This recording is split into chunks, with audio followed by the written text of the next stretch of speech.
Hello everybody, it's NerdGasm. I am really excited because today I will be reviewing one of my all-time favorite superhero games, based off one of my all-time favorite superhero movies, Batman Returns. Out of all the official video game adaptations of the original Warner Bros. Batman films that I have looked at on this channel, Batman Returns for the Super Nintendo is easily the best, in my opinion. It nails the overall tone and atmosphere of its big screen counterpart, a lot stronger than any of the other games I have reviewed. From merely a gameplay perspective alone, it is superior, because it is the most enjoyable to play, the most fun to sit through, and if I were to be completely honest, it is aged the best, like fine wine, and I would put it side by side with some of the greatest Batman games ever made. That may be a bold statement, I know, for a game that's nearly 30 years old, and I realize a lot of my nostalgia is playing a large factor into it, but I would still rank Batman Returns for the SNES up there as being one of my favorite Batman games, probably in my top 5.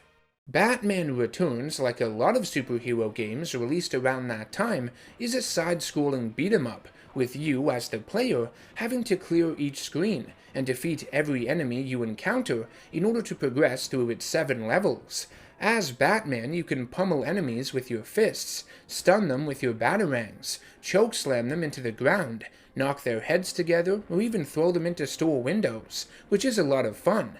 The awesome sound effects, flashy combat animations, all of it comes together to make this game very satisfying and addictive to play.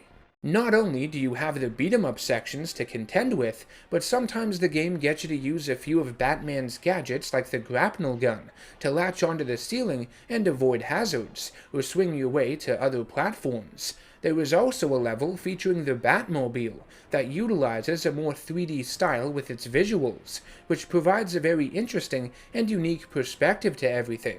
The visuals in Batman Returns are great, and the graphical style of the Super Nintendo complements a game like this wonderfully.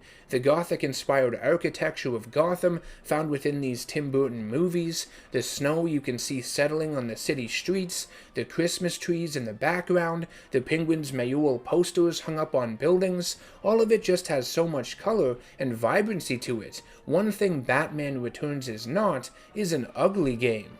The story of Batman Returns follows the events of the 1992 film fairly accurately. It begins with the bat signal shining into the study of Wayne Manor, and Batman racing off to the source of the disturbance. The Dark Knight finds himself facing off with the Red Triangle Circus Gang, led by the vile Penguin, who has allied himself with businessman Max Schreck in an attempt to destroy the current mayor's reputation and swoop in to become the new mayor himself.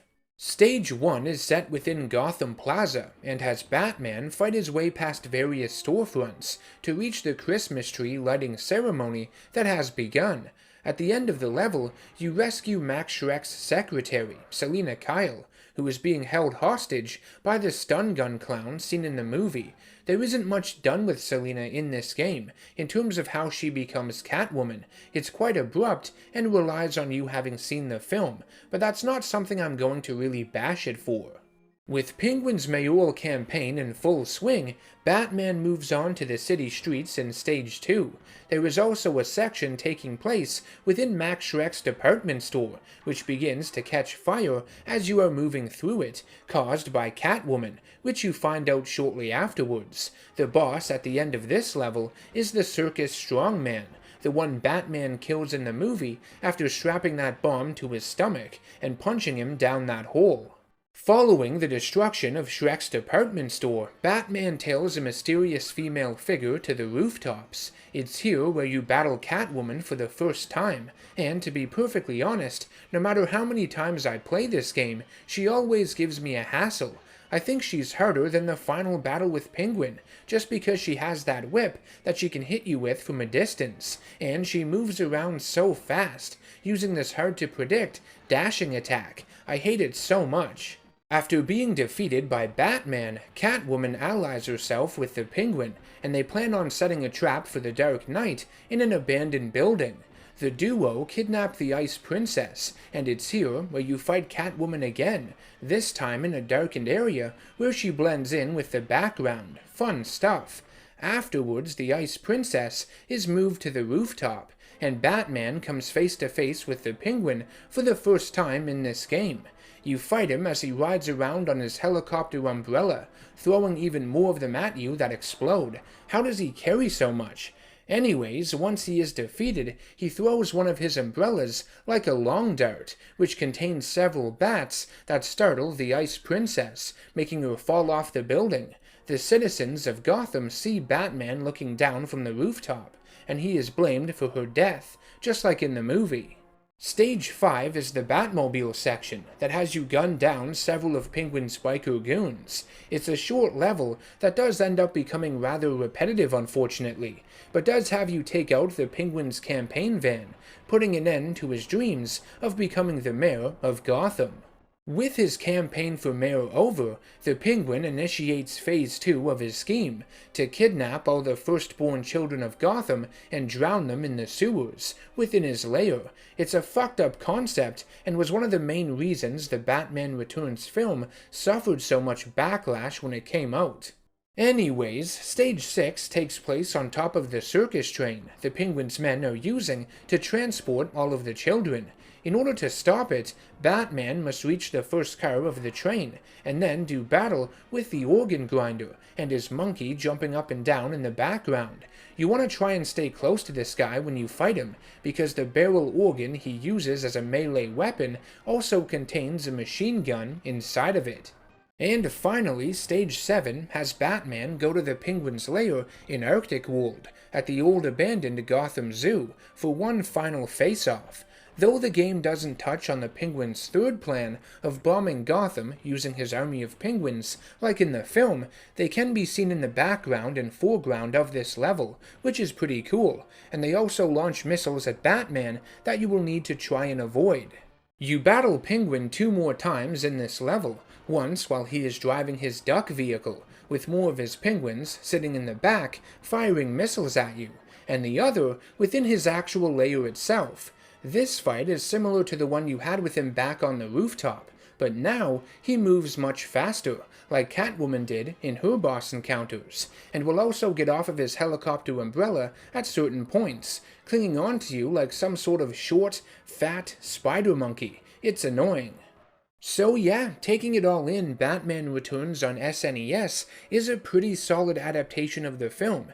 It is omitting a few ideas like Catwoman's origin, the Penguin army attempting to bomb Gotham City, and the Batmobile being controlled remotely by the Penguin to discredit Batman even further following the death of the Ice Princess. But these elements are unnecessary in the grand scheme of things. I'm just nitpicking here for the sake of nitpicking. I know I say this a lot about many of the games I look at on my channel, but Batman Returns on Super Nintendo is one of my favorite superhero games. I would definitely say it's in my top 5, especially in terms of Batman. I think as movie licensed games go, in the superhero genre, it's probably the best there has ever been, in my opinion. I think its visuals are superb, the gameplay is very fun and addictive, and how it adapts the film it's based on, that's done in a well-rounded and respectable manner as well. Even though it is a beat-em-up and these kinds of games can become rather repetitive at times, I feel Batman Returns injects enough variety into it that it doesn't become too stale.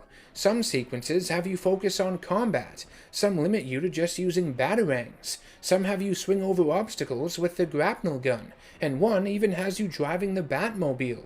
The boss battles also feel unique as well, even the ones that have you face the same villain multiple times, because their attack animations vary, or the environment you face them in changes, adding more difficulty to the whole thing.